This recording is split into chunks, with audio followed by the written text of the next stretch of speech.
Hello guys, welcome back to our channel. നമ്മളിന്ന് വന്നിരിക്കുന്ന എടപ്പള്ളിപ്പള്ളിയിലെ പെരുന്നാളിന് രൂപം പോയതും മറ്റ് കാര്യങ്ങളും ഞാൻ നിങ്ങളെ ഫുള്ളായിട്ട് കാണിക്കാം. അതിൻ്റെ കൂടെ നമ്മൾ കോഴി നേർച്ച വെക്കാനും പോയിട്ടുണ്ടായിരുന്നു. ഇതിനു മുമ്പും പലവട്ടം പോയിട്ടുണ്ടെങ്കിൽ അതിൻ്റെയൊക്കെ റീൽസ് എടുത്ത് നമ്മൾ യൂട്യൂബിലും ഇൻസ്റ്റാഗ്രാമിലും ഇട്ടിട്ടുണ്ട്. ഈ പ്രാവശ്യത്തെ കോഴി നേർച്ചയുടെ റീൽ ഇട്ടിട്ടുണ്ട്. ഇത് ഫുള്ളായിട്ടുള്ള വീഡിയോ ആണ്. കോഴി നേർച്ച അല്ല മെയിൻ, മൊത്തത്തിലെല്ലാം കാണിക്കുമ്പോൾ കോഴി നേർച്ചയും കാണിക്കുന്നു എന്ന് മാത്രം. അപ്പോൾ വീഡിയോയിലേക്ക് പോകാം. ഇത് എടപ്പള്ളിപ്പള്ളിയിലെ രാത്രികാല കാഴ്ചകളാണ് മെയിനായിട്ട് ഇതിനകത്തുള്ളത്. നമ്മൾ വൈകുന്നേരം പോയത്. അപ്പോൾ വൈകുന്നേരം പോയപ്പോൾ രൂപം മുത്താൻ നല്ല തിരക്കുണ്ടായിരുന്നു.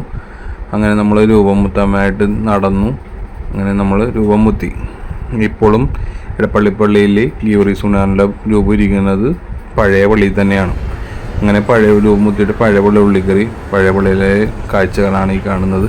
മറ്റേ പഴയ രീതിയിലുള്ള മറ്റേ ആർട്ട് വർക്കൊക്കെ ചെയ്ത പള്ളിയാണ് ഈ പള്ളി. അങ്ങനെ അവിടെ നിന്ന് കുറച്ച് നേരം പ്രാർത്ഥിച്ചു. അതിനുശേഷം നമ്മൾ പുതിയ പള്ളിയിലേക്ക് പോയി. പഴയ പള്ളിയിലാണ് നല്ലൊരു ശാന്തസുന്ദരമായ അന്തരീക്ഷവും ഒരു പ്രാർത്ഥിക്കാനുള്ളൊരു വൈബൊക്കെ കിട്ടുന്നത്. കൂടുതൽ ഞാനിങ്ങനെ പള്ളികളെ റിലേറ്റഡുള്ള വീഡിയോ അധികം ചെയ്തിട്ടില്ല. ആകെ വേളാങ്കണ്ണിയിൽ പോകുമ്പോഴുള്ള വീഡിയോസാണ് കൂടുതലുള്ളത്. അപ്പോൾ അതുകൊണ്ടാണ് ഞാൻ പിന്നെ എടപ്പള്ളിപ്പള്ളിയിലും ഒരുപാട് തീർത്ഥാടകരും ഭക്തജനപ്രവാഹമൊക്കെ ഉള്ളതുകൊണ്ടും നമ്മൾ അതിനെപ്പറ്റിയുള്ളൊരു വീഡിയോ ആയിട്ട് ചെയ്യാമെന്ന് വിചാരിച്ചത്.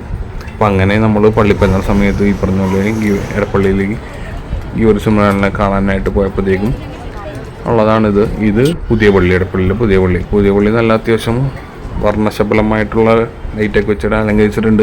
പക്ഷെ നേരത്തെ അത്രയും കളറിങ്ങും ലൈറ്റിങ്ങുകളും ഒക്കെ ഇപ്രാവശ്യം കുറവായിരുന്നു.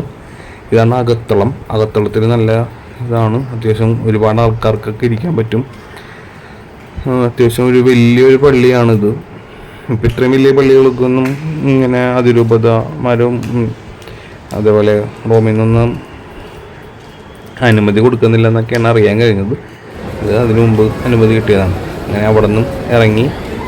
ഇത് നമ്മുടെ കിണറിൻ്റെ ഭാഗത്താണ് ഈ സ്ഥലം. ഇവിടെയാണ് നമ്മുടെ തിരി കത്തിക്കുന്ന സ്ഥലം. പുറത്ത് മെയിൻ റോഡിൻ്റെ അവിടെയും തിരി കത്തിക്കാൻ പറ്റും. ഇതാണ് അകത്ത് തിരി കത്തിക്കാൻ പറ്റുന്ന സ്ഥലം. ഇവിടെയാണ് ഈ കിണർ.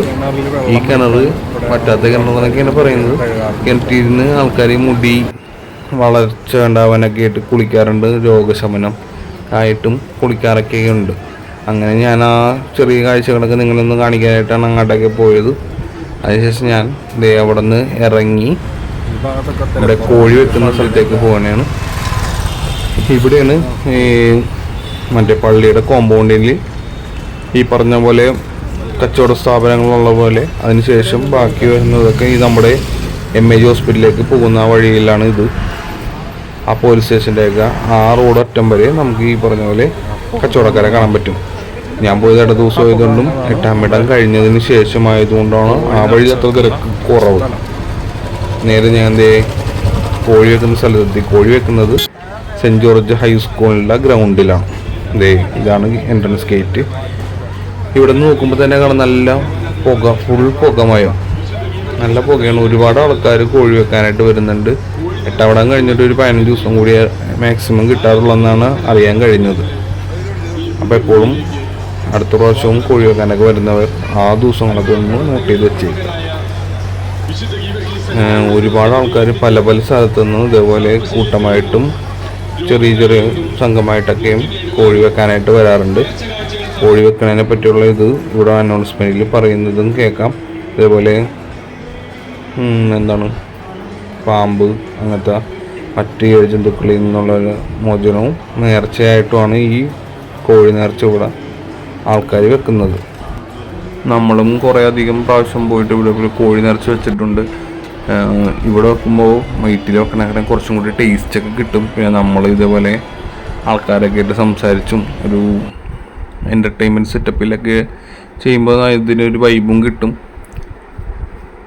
അപ്പോൾ ഇതിനു മുമ്പ് കോഴി നേർച്ച വെച്ചിട്ടുണ്ടെങ്കിൽ കമൻറ്റിൽ രേഖപ്പെടുത്തുക. അതേപോലെ വെക്കാൻ താല്പര്യമുള്ളവർക്കും അതിനുള്ള അഭിപ്രായങ്ങൾ കമൻറ്റ് രേഖപ്പെടുത്താം. എന്തെങ്കിലും സംശയങ്ങളുണ്ടെങ്കിൽ കമൻറ്റ് രേഖപ്പെടുത്തി നമ്മളത് റിപ്ലൈ തരുന്നതാണ്.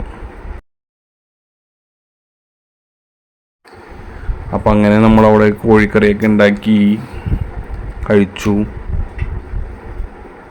അങ്ങനെ ഒരു നൈറ്റ് ഔട്ട് അവിടെ അവസാനിച്ചു. അപ്പോൾ ഈ വീഡിയോ ആദ്യമായിട്ട് കാണുന്നവരുണ്ടെങ്കിൽ വീഡിയോയുടെ അഭിപ്രായങ്ങൾ കമൻറ്റ് രേഖപ്പെടുത്തുക. സബ്സ്ക്രൈബ് ചെയ്ത് കാണുന്നവരുണ്ടെങ്കിൽ സബ്സ്ക്രൈബ് ചെയ്ത് സപ്പോർട്ട് ചെയ്യുക.